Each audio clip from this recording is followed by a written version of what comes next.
So we're not quite into the motorcycle launch season yet, but there are still plenty of leaks and rumours and teasers for new bikes, so here are 9 of the best. And we'll go in order of capacity, starting with the small bikes and finishing up with the big ones. First up, we've got the Honda NX200, which looks set to make it onto the Indian market at some point this year after Honda posted this short teaser. Essentially, it's the love child of the Hornet 2.0 and something adventure like the CB500X. It adds a fairing, handguards, and a taller stance, making it more suitable for rougher terrain and off-road riding. Most likely, it'll use the same power plant as the Hornet 2.0 with a 184cc air-cooled single-cylinder engine that puts out 17 brake horsepower and 16 Nm of peak torque. Now, I think this looks like it could be a bit of fun. I really enjoyed reviewing the Sinis Terrain 125, a similarly economical little adventure bike, and it was a surprisingly good city bike with great visibility because you sat up high, plenty of luggage capacity, and of course it sips on fuel. Unfortunately, I doubt we'll get the NX200 over here in the UK, but you never know.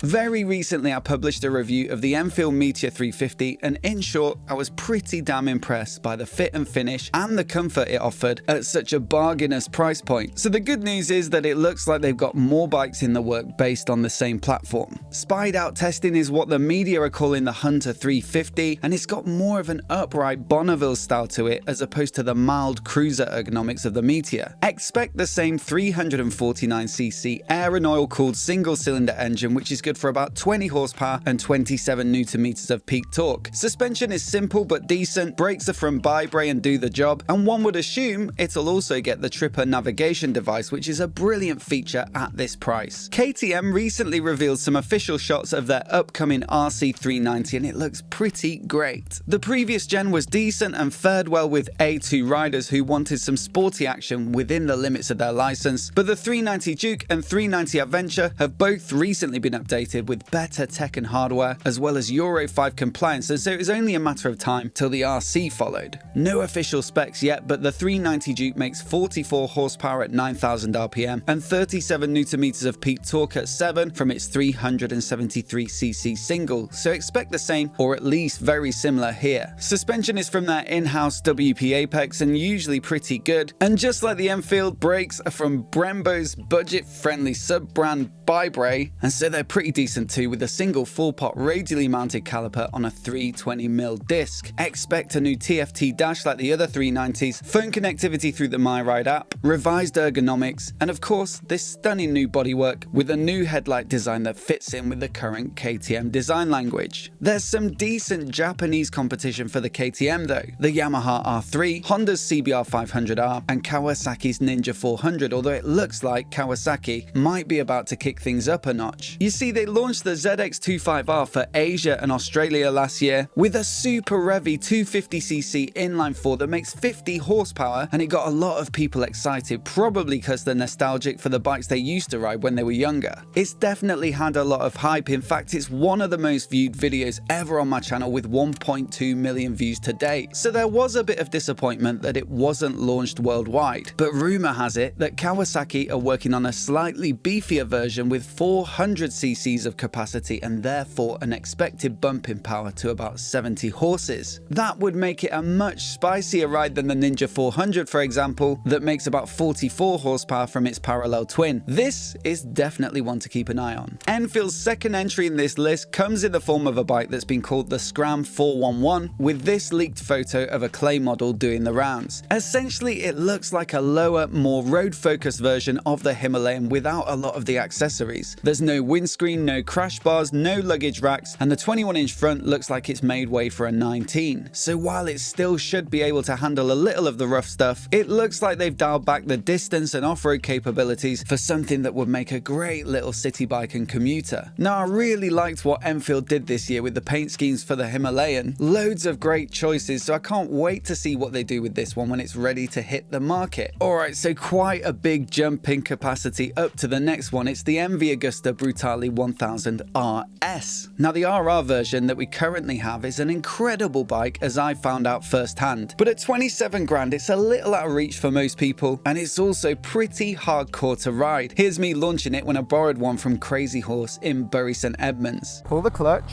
engage first gear, full throttle. Oh, I don't know about that. I don't know if I could do that.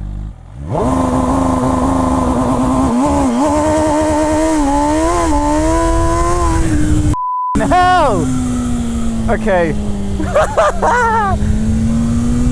Now for this year, the RS name has been registered, as well as a couple of details, and it looks like they're going to dial back the aggressiveness and spec for something that ought to be a little more friendly on both the body and the wallet. It's reported that the dimensions registered are 25mm wider and higher than the RR, which would suggest wider, more comfortable bars that sit a touch taller for a more upright riding position to facilitate longer stints in the saddle. So basically, it's now a practical commuter. One would also assume that the RS suffix hints at a slightly lower spec, so we might expect the price to come in below the current 27 of the RR. But of course, it's going to be more than the 15 grand of the 800 BRUTALE RR, so perhaps somewhere in the middle. Now that would put it in direct competition with the Ducati STREETFIGHTER V4 at 18 grand for the standard model and 20 for the S. Very interesting. Speaking of which, if the S wasn't quite enough performance for you, then it looks like there might be an SP version on the way, or at least according to American emissions registrations. Ducati recently deployed the SP name on the Panigale with this beautiful looking £32,000 superbike, finished in the black of their testing scheme, and with some super premium touches like the lightweight carbon wheels that are usually found on their Superleggera hyperbike. So if the Panigale is anything to go by, we can expect a similar paint job, which will look something like the existing black version of the STREETFIGHTER, but with a brushed aluminium tank and red highlights. Hopefully it'll get the same wheels as well as other top spec components like Brembo Stylomer R brake calipers and a rattly dry clutch. The Panigale SP is over 7 grand more expensive than the S, so we could expect the STREETFIGHTER SP to be pushing on for 30 grand as well. So from an 1100 to a 1200 with the new Harley-Davidson Sportster. Now we've already had the full announcement of the range topping S model, and reviews have started to roll in, and it has to be said, it looks pretty damn tasty. 120 horsepower,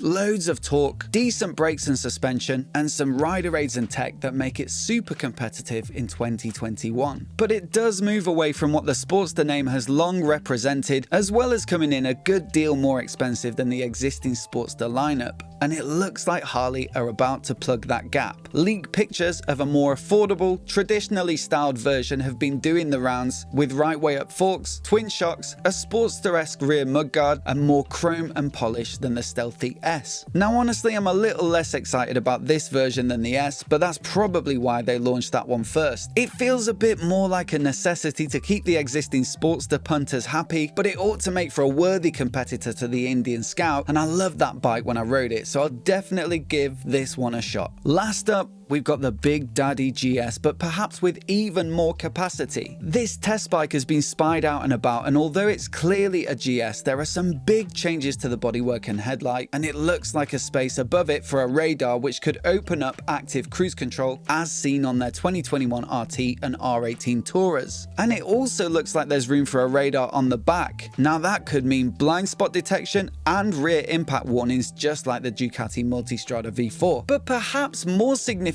is a move to a completely liquid-cooled setup, as you can see from the sizable radiators. Not only is that a big change to the engine, but the radiators would actually block the way for their signature telelever front end. This is a big deal for the GS. It gives it a super plush ride and limits dive under braking. The test bike, on the other hand, looks to use regular forks, which would be a huge shift. Now, to be fair, it looks pretty rough, so it probably won't be this year or next year, maybe for 2023. But with it being the biggest selling large capacity bike here in the UK, you can be sure that I'll cover every single detail as soon as it becomes available. Let me know which of the 9 is your pick today down in the comments below, as well as any other new bike rumors that I might have missed. And if you're new here and you want to see more videos like this, hit subscribe, and I'll catch you next time.